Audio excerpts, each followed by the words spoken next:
You're listening to the Dibbly Dobbly Podcast. Remember to like, share, comment, subscribe, and click the bell to make sure you get the latest episodes of the podcast. Be sure to like and share our Facebook page and follow us on Twitter and on Instagram. Hi everyone, and welcome back to another episode of the Dibbly Dobbly Podcast. And on today's episode, we're previewing the T20 series between Scotland and Australia, and the T20 and ODI series between England and Australia to mark Australia's tour of the UK and Scotland, where they're going to be playing 3 T20s against Scotland, 3 T20s against England, and 5 ODIs against England as well. So it's going to be a busy time of it for Australia in Scotland and the UK. So after playing them for the first time in a T20 international during the T20 World Cup this year, Australia will embark on their first ever T20 international series against Scotland in Scotland for 3 T20s. And then obviously Australia will be touring the UK after that to play 3 T20s and 5 ODIs against England, which will mark the end of their tour of Scotland and the UK. As I mentioned, a busy time for Australia, but a perfect opportunity for the Australian team to try different players, to look to the future, and to plan ahead for a T20 World Cup in 2 years' time and the Champions Trophy. So for Scotland, the T20 series against Australia will be an opportunity to sort of get their revenge after their meeting in the T20 World Cup, where they played that game in St. Lucia, where Scotland challenged Australia for most of that game. Unfortunately for Scotland, some skill execution with the ball cost them. They were well on track to defend a total of 180 in that T20 World Cup match, but Australia proved to be too strong in the end, with the likes of Marcus Stoinis and Travis Head and Tim David and Matthew Wade coming in and finishing off the job. So for Scotland, it's a real opportunity for them to cause an upset if they can. They nearly did in the T20 World Cup against Australia. Real opportunity in this 3-game series to show what they're made of and to challenge Australia. And I think they will challenge Australia. And it's going to be an interesting series. And on the other hand, for England, the T20s against Australia and the ODIs is pretty much a rebuilding phase for England following, a very disappointing couple of World Cups. The T20 World Cup this year was disappointing. Even though they made it to the semi-finals, they were pretty poor. And the ODI World Cup last year in India was pretty much a disaster. And obviously, England have swung the axe. They've dropped a few players. They've brought in new players that are uncapped, unexperienced at international level. Also, Matthew Mott's been sacked as coach. Brendan McCullum is now anointed, I should say, as the new limited overs coach for England. So the rebuild has truly begun for England after a dominant era under the Owen Morgan era from 2015 to 2019. And that era has come to an end, sadly, for England. So they'll be rebuilding in the series against Australia for these T20s and ODIs. So it's pretty much a tour for Australia where opportunities, as I mentioned, for Australia to really grab and look towards the future. For Scotland, for England, opportunities to impress, chances to see what players can do from their point of view. So it's definitely going to be a very busy tour for Australia in the next few weeks in September for the series against Scotland and England. So plenty to talk about in today's preview episode of the series between Scotland and England for Australia. So without further ado, let's get into it and talk about how all the teams will go about their business in these series. But first of all, let's have a look at the schedule, the itinerary, the fixtures for each of the series. We'll start with the Scotland-Australia T20 series, and that's going to be 3 games in that series. All of them going to be played at the Grange Cricket Club ground. The first T20 would be on the 4th of September, the second would be on the 6th, and the third and final one would be on the 7th. So it's a short, sharp, and quick series. And then Australia go over to the UK to play 3 T20s against England. The first T20 will be at the Rose Bowl, and that will be on the 11th of September. The second T20 will be in Cardiff. That's at Sophia Gardens. That will be on the 13th. And the third and final game of the series will be in Manchester, Old Trafford, and that will be on the 15th of September. So a short, sharp, quick series again.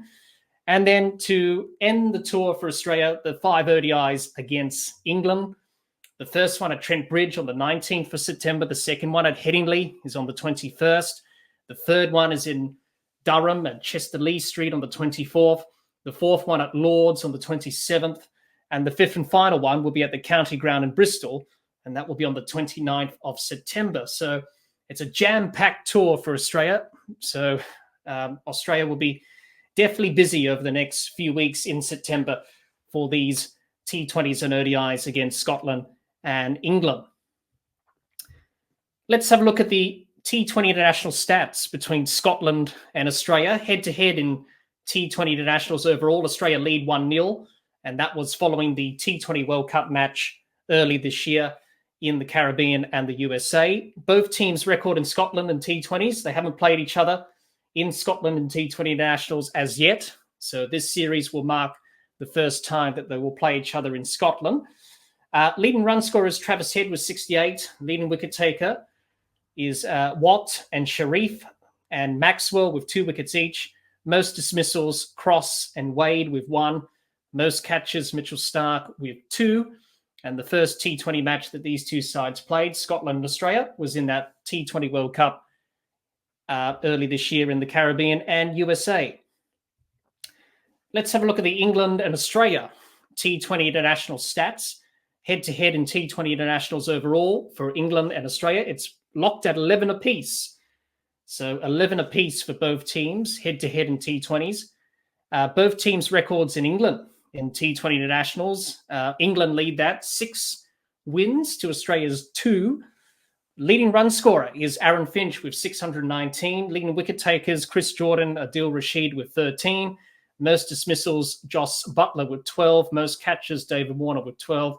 Most matches, Jos Buttler with 18. And the first T20 international match that Australia and England played was back in 2005. And last but not least, let's have a look at the England and Australia ODI stats. Head-to-head record in ODIs overall, Australia lead that 88 wins to 63. Both teams' records in England and ODIs. England lead that 36 to 33 to Australia. Leading run scorer is Owen Morgan with 1,952 runs. Leading wicket taker is Brett Lee with 65. Most dismissals is Adam Gilchrist with 64. Most catches is Glenn Maxwell, Joe Root, and Owen Morgan with 19. Most matches is Owen Morgan with 56. And the first ODI match between England and Australia was way back in 1971, which was at the MCG. And that was the first ever one-day international that was played. So those are some of the stats between Scotland, Australia, England and Australia in T20s and ODIs. Let's talk about the Scotland and Australia T20 International Series first of all. And let's talk about that and how both Scotland and Australia will go about things in this T20 World Cup. Not T20 World Cup. In this T20 series in Scotland. And let's talk about the home side first. And let's talk about the Scottish team. Let's talk about Scotland. And the squad that they've selected is the following: Berrington, Cross, Hares, Jones, Munsey, Tear, Leask, McMullen, Castle, Curry, Greaves, Jarvis, Sharif, Sol, Watt, Wheel, and Davidson. And that's pretty much the squad that Scotland have assembled for this T20 International Series against Australia. And pretty much the squad that Scotland have selected is pretty much the same squad that they had in the T20 World Cup, which was early this year. And 11 of the players in the squad played in the game against Australia in St. Lucia. And that will definitely help Scotland going into this series against Australia, is that they've already had a bit of an experience against Australia. They've already played against them once. And we'll talk about how they went in that game in St. Lucia in the T20 World Cup, Scotland, and how they challenged Australia in that game and what they need to do in this T20 series to try and beat Australia. But it's a great opportunity for Scotland Scotland has really improved over the years. They're one of the best teams in the associate world. They're certainly one of the top teams in Europe when it comes to associate cricket, up there with the Netherlands. So they've certainly improved Scotland. And what we saw in the T20 World Cup this year is that Scotland have improved dramatically. We saw in the game against Australia, which we'll talk about in a moment. The game against Australia, they challenged them. The game against England, where it was washed out, they batted first and made none for 90. Just really shows where Scotland are at with their cricket. They've certainly improved dramatically, and that's great to see. But this is a great opportunity for Scotland to play Australia in their first ever T20 International Series at home in Scotland. This series wouldn't have happened. Now, Australia were meant to tour Ireland. So Australia were meant to tour Ireland originally. They were going to play some ODIs and T20s, but Cricket Ireland said to Cricket Australia, we can't play the series, we can't host the series because of financial reasons. So Cricket Ireland said we can't do it. So Cricket Scotland took the opportunity and said, hey, we'll fill the hole left by Ireland and we'll host Australia for 3 T20s. And that's what it's all about. It's about taking the opportunities when they come and making the most of them.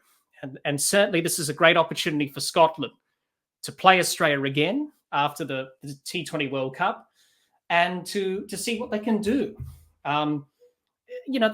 There's no pressure on Scotland, really. When you're an associate nation and you're playing against the full member nations, there's not much pressure on you to win because really, in reality, not a lot of people expect you to win. And if we're realistic in this T20 series, there's still a bit of a gap between both sides when it comes to Australia and Scotland. There is a skill gap there. And we saw that in that T20 World Cup match early this year, and we'll talk about that in a minute. But for Scotland, a great opportunity to really show what they're capable of and how they can go about their business in T20 internationals. And for Scotland, for some time, the group of players that they've assembled have played with each other for some time. They've played some really good cricket. And certainly Australia have noticed that as well. They noticed that firsthand in the T20 World Cup match. And the lead up and the talk from Mitchell Marsh and the Australian camp, they've said, yes, Scotland are very capable. They're going to challenge Australia, and they are. And I won't be surprised if they do. So let's talk about the T20 World Cup match that Scotland played against Australia, which was in the T20 World Cup. It was in St. Lucia. And, Scotland had an opportunity to win that game. They made over 180 batting first, which was a pretty good score. They could have got more. They could have got 200 in that batting performance. They weren't afraid of the Australian bowlers. They took on the bowling. The batters were fearless. Brandon McMullen top scored with 60 or 34. Had a pretty good partnership with George Munsey of 89 for the second wicket, which pretty much set the foundation. And then you had the captain, Richie Berrington, also chipped in with a 42 not out in that game to get Scotland to that 180 score. In the end, it wasn't enough. They could have got 200 in the end, but they lost wickets towards the end of the innings, lost a little bit of the momentum, and then Australia were able to come over the top and chase down the runs, be it a little bit difficult than they imagined. But so Scotland in that game batted well. The bowling performance was pretty good in that game as well, from memory. They looked like keeping Australia under 180 at one stage. Australia were around about 3 for 60 at one stage. They needed 107 off 10 overs, which, in the modern day game is achievable. But when you lose wickets and the opposition are bowling really well, the pressure does mount on you. And that certainly did on Australia. And Scotland had an opportunity to, cause an upset. Would have been a fantastic win for them. But it wasn't to be. Scotland, the problems came where Travis Head and Marcus Stoinis in that partnership combined. Tim David and Matthew Wade came in and did what they did at the end. Scotland sort of lost their way in the death overs. They were under pressure. A costly drop catch of Travis Head. He was on 15, Travis Head, and they dropped him on 15. He went on to make 68. They didn't take that opportunity. There was too many boundary balls, poor deliveries, didn't quite execute, and the bowlers sort of crumbled under the pressure. And after that game, Scotland admitted that, our bowling performance, we did suffer under the pressure a little bit when, the likes of Stoinis and Head and David and Wade were going, and Australia were able to chase down the runs. So Scotland will definitely learn a lot from that game. And it's very important to reflect on that going into this series against Australia. What can we do better? We had an opportunity in the T20 World Cup match to win that game against Australia. Take the learnings from that into this series and hopefully do it better. If Scotland can bat the way they did in that T20 match in the World Cup, if they can show that fearlessness, don't be intimidated by the likes of Adam Zampa or the Australian bowlers, for example. Even though you're not going to face Cummins or Stark or Hazelwood, you're still going to face some good quality bowlers who are very skilled in T20 cricket for Australia. The likes of Adam Zampa, Nathan Ellis, just to name a few, who've done pretty well over the years. So if Scotland can show the same intent with the bat like they did in the T20 World Cup match, the bowling side of things, if they have Australia under pressure, they've got to make sure they've got to keep the pressure on. They can't afford to mis-execute their skills.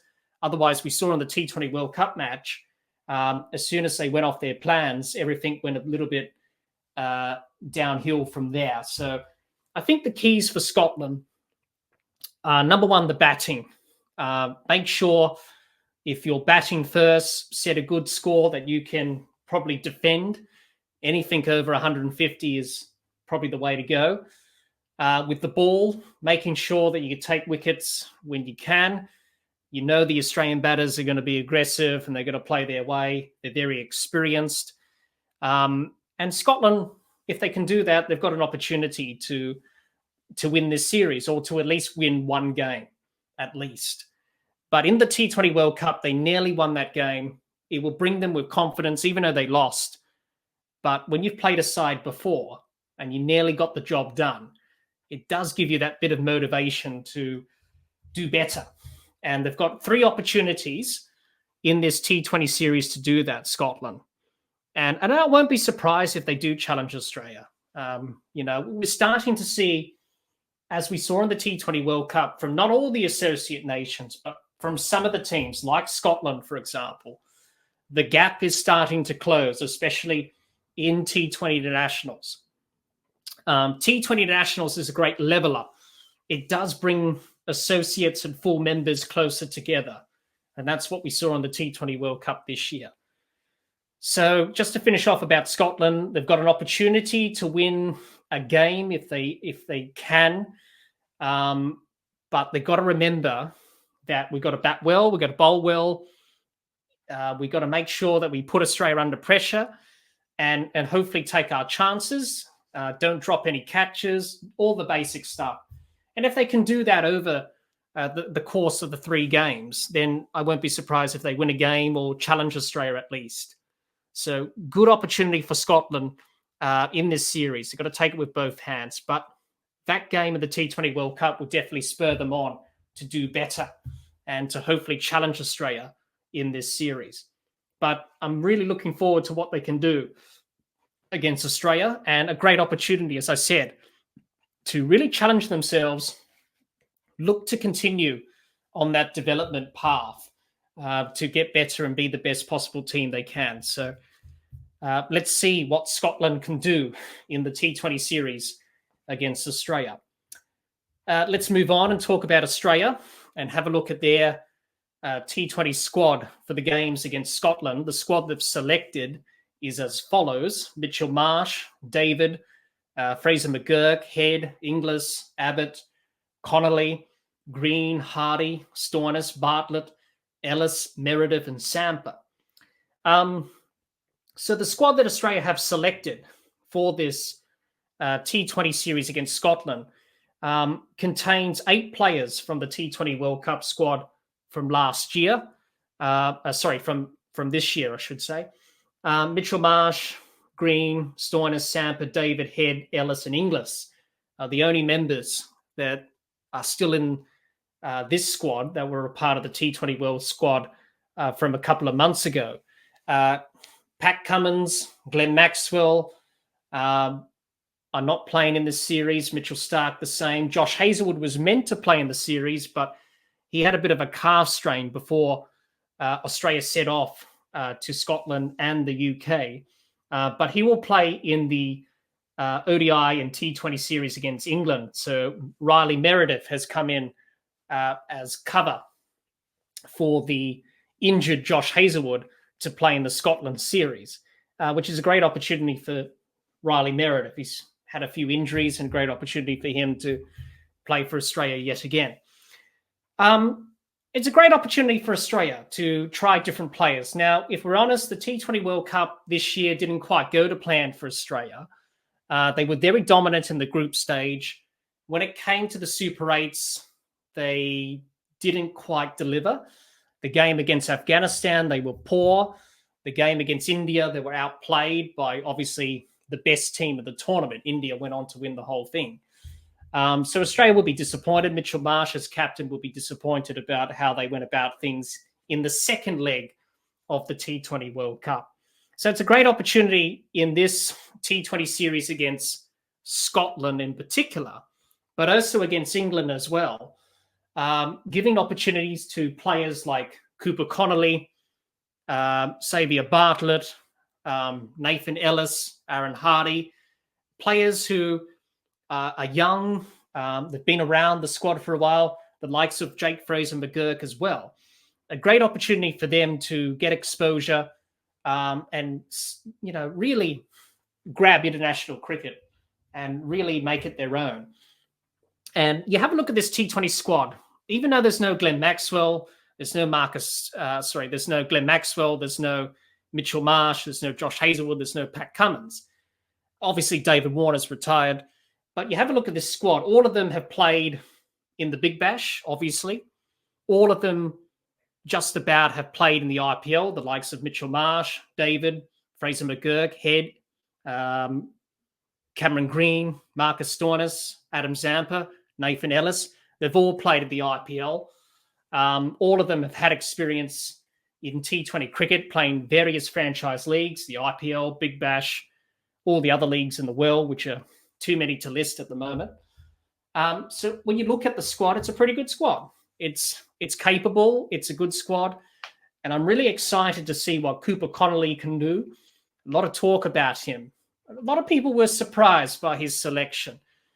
He's played pretty well for the Perth Scorchers in the Big Bash in the last couple of seasons. He's helped the Perth Scorchers win a BBL title when he batted in that innings at the Perth Stadium to get them over the line in the run chase was exceptional. Xavier Bartlett's been dominating with the Brisbane Heat. He's been up there in the leading wicket takers list. Aaron Hardy, a strong all-rounder from WA. So you have a look at this Australian team. It is capable of achieving good things on this tour of Scotland and the UK. But also looking ahead to the T20 World Cup in 2 years' time as well. In 2026, in India and Sri Lanka, Australia will be looking to plan ahead and look to, try and get the players I just mentioned, the likes of Connolly, Bartlett, Fraser-McGurk, Aaron Hardy, opportunities to, get into international cricket, try and get some exposure, and hopefully cement a spot going forward. So that's what it's all about for Australia, this T20 series against Scotland and England. It's all about looking ahead, but also giving opportunities. If we go back to Australia's performance in the game against Scotland in the T20 World Cup early this year, Australia nearly lost that game. They were put under pressure. They were challenged by Scotland. Scotland did challenge them immensely in that game. As we talked about with Scotland, they batted well, they bowled well, but then Australia were able to come over the top and win. Travis Head, Marcus Stoinis batted well in that game. They added a good partnership of 80 for the fourth wicket. Travis Head scored 60 odd. He scored 68 of 49. Marcus Stoinis 59 of 29. Tim David scored a quick fire 24 not out of 14 towards the end of the run chase to get Australia over the line with Matthew Wade. So for Australia, they'll definitely look back at that game against Scotland and say, right, okay, we know that Scotland are capable. We need to tidy up a few areas against them. We know how they operate as a T20 side. And especially when you haven't played a team before in any format, it's always good to know what they do, how they go about things, their processes, their methods, how they go about it, what's their style of cricket, what's their style of game, what are their players like, their batters, are they attacking, aggressive type batters, their bowlers, are they quick, they're fast, skillful. Certainly Australia would have learned a lot from that game against Scotland. It would definitely put them in good stead in this series against Scotland over the course of the 3 games. And Australia will definitely not take Scotland lightly. I think it's so important for Australia not to be complacent.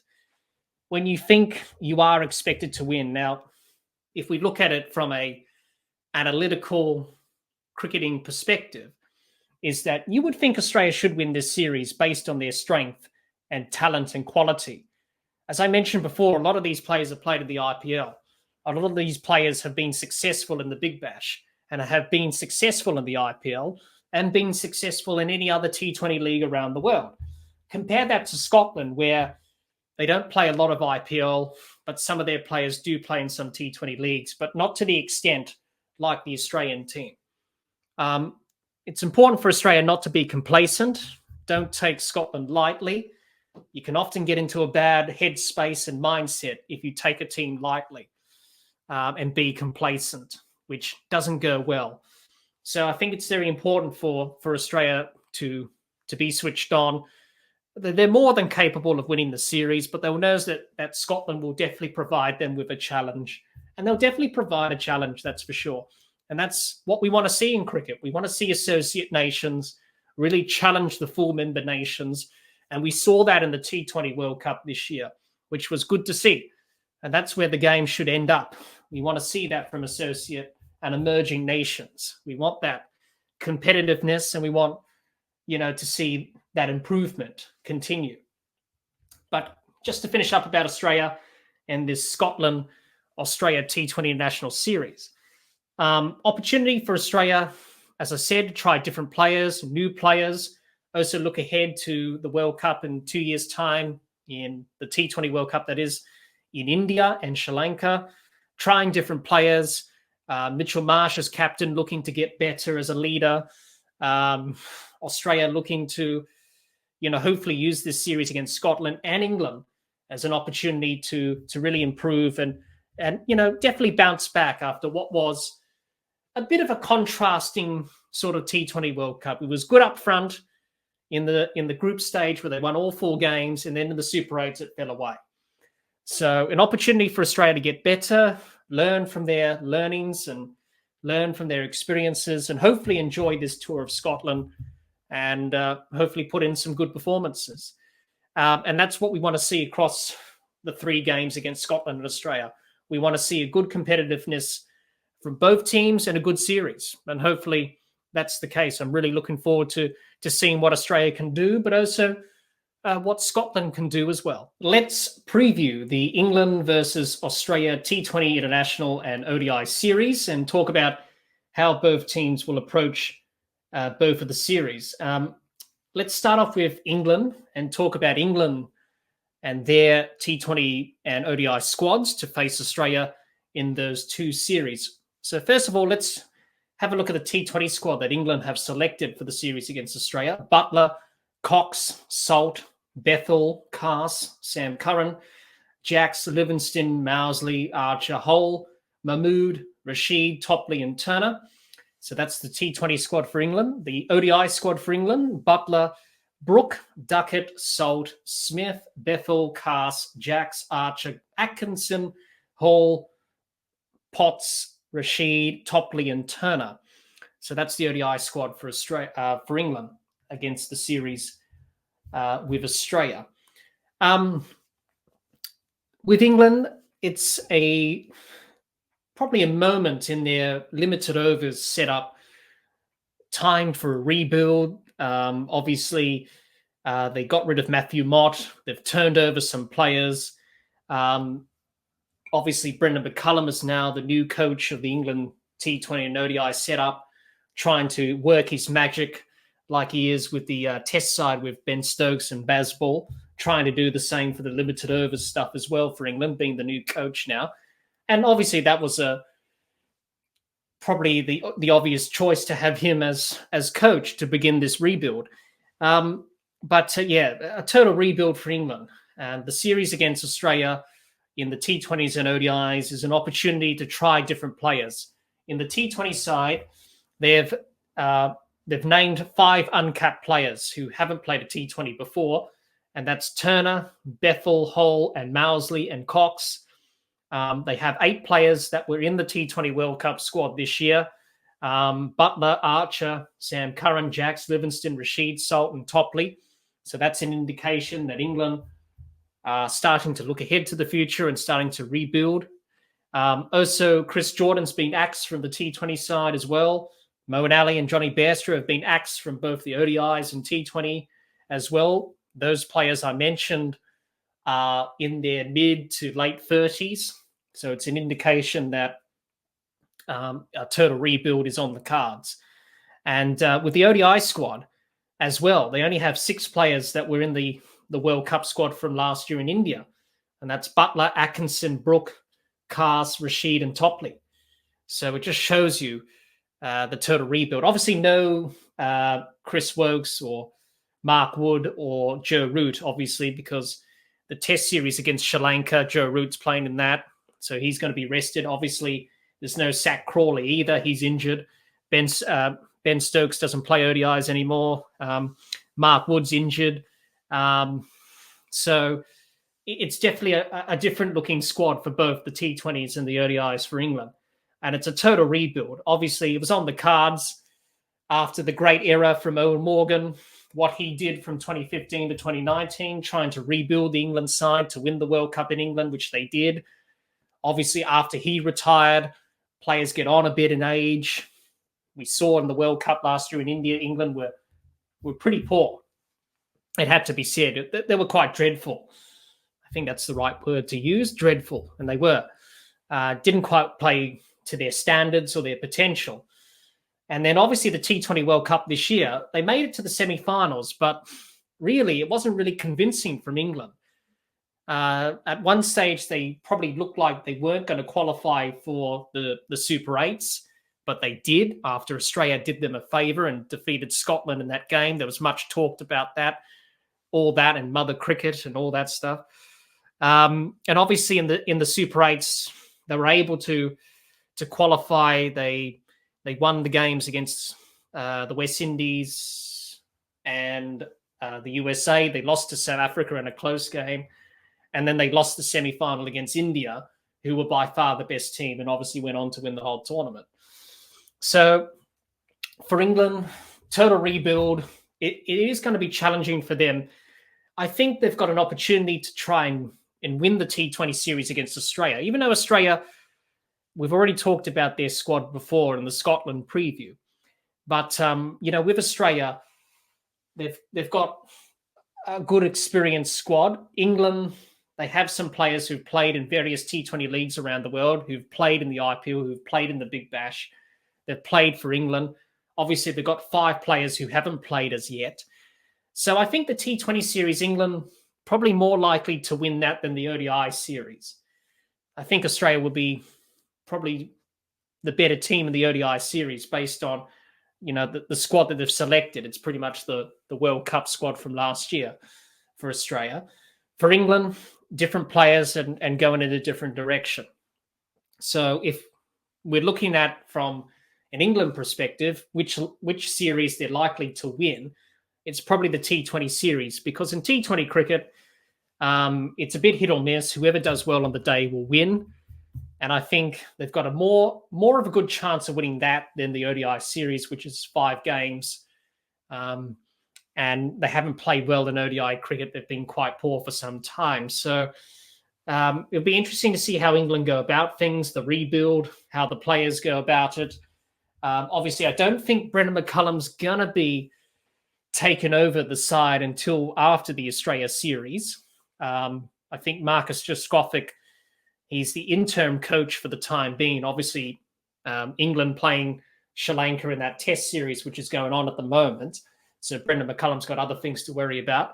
So it makes sense for him to take over after the Australia series and see what he can do, which is not a surprise given what he's done with Ben Stokes. You know, I don't think it will necessarily transfer to the one-day and T20 setup. Obviously, you have a different captain in Buttler. He's a different character to Stokes. So it'll be interesting to see once Brendan McCullum takes the reins, I should say. It'll be interesting to see if he can, transfer the Bazball sort of mantra to the limited overs side. It's going to be very different. I don't think it may quite be the same in terms of what he's done with Stokes. It'll be very interesting to see what happens there. But anyway, total rebuild for England. To finish off about them, I do see them more of a chance of winning the T20 series than the ODI series based on, how Australia match up there with their squad as well.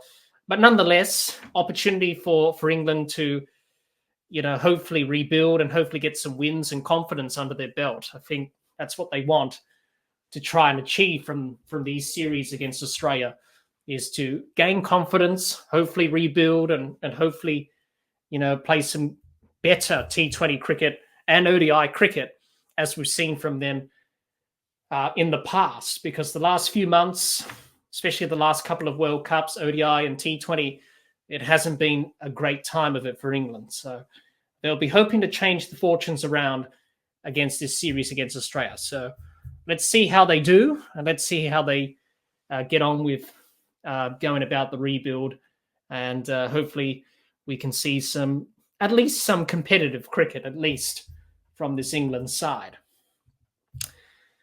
Now let's talk about Australia. Now we've already discussed the Australia T20 squad in the T20 series against Scotland, so we won't go over that again, but pretty much it's the same squad. Josh Hazlewood would come back in, obviously, for Riley Meredith, who was injury cover for him for the Scotland series. The ODI squad that have selected for the series against England: Mitchell Marsh, Carey, Fraser McGurk, Head, Inglis, Labuschagne, Short, Smith, Abbott, Green, Hardy, Maxwell, Ellis, Hazlewood, Stark, and Samper. For Australia, the ODI squad that they've selected, obviously 12 players from the Cricket World Cup squad that won the World Cup last year in India.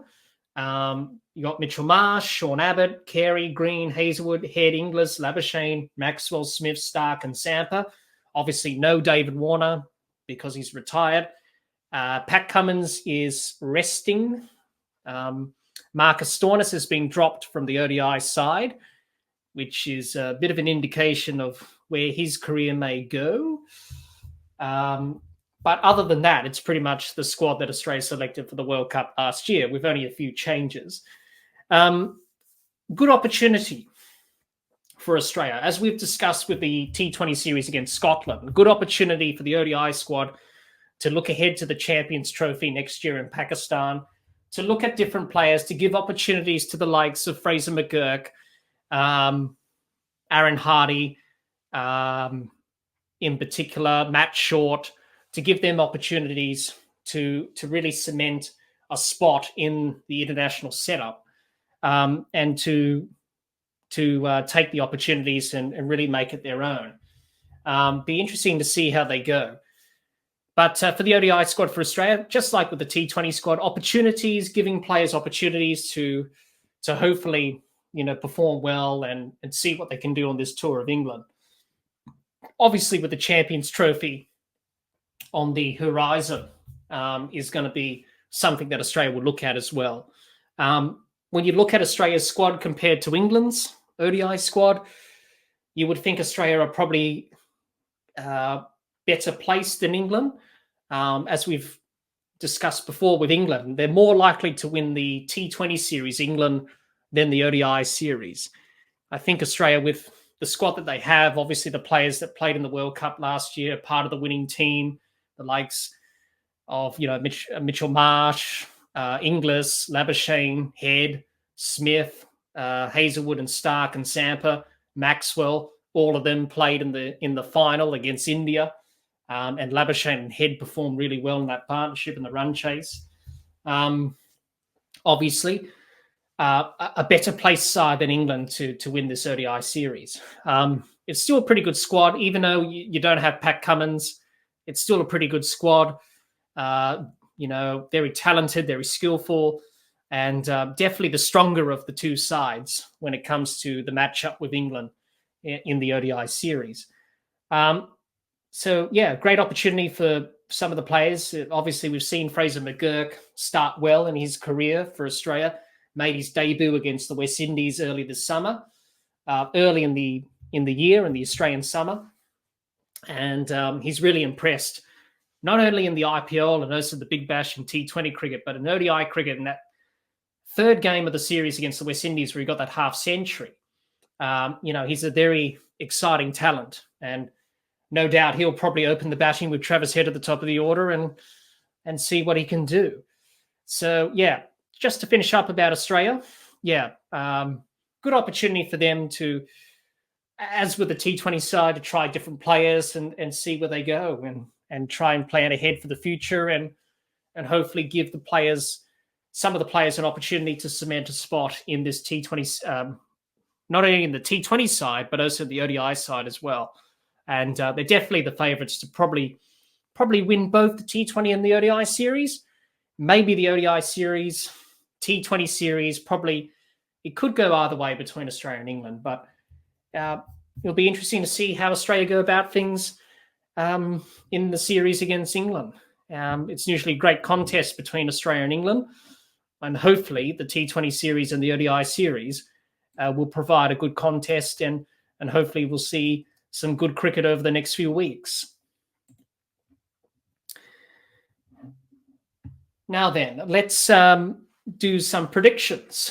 And let's predict who will win the T20 and ODI series for the Scotland-Australia series and the England and Australia series, leading run scorer and leading wicket taker. So we'll start off with the Scotland and Australia T20 International Series.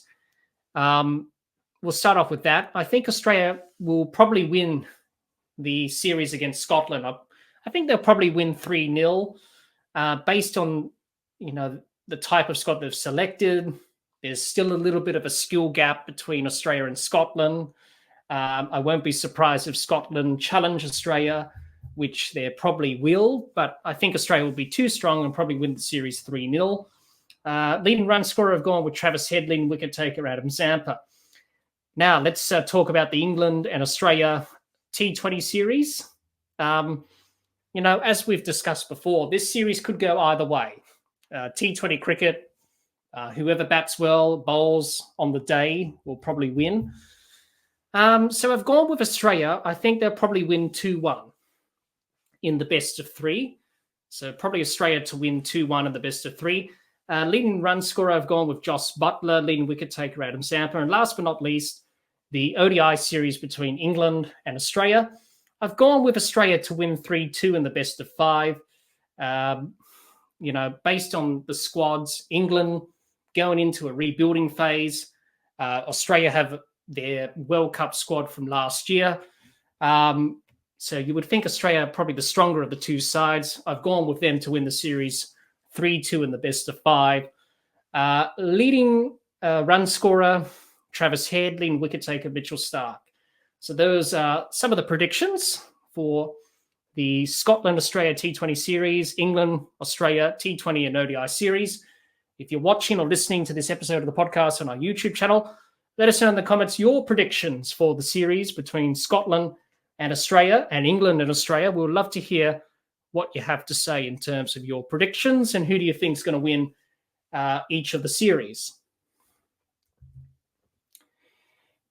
Now then, some final thoughts and concluding thoughts to end our preview episode today for the Scotland, England, Australia T20 ODI series preview.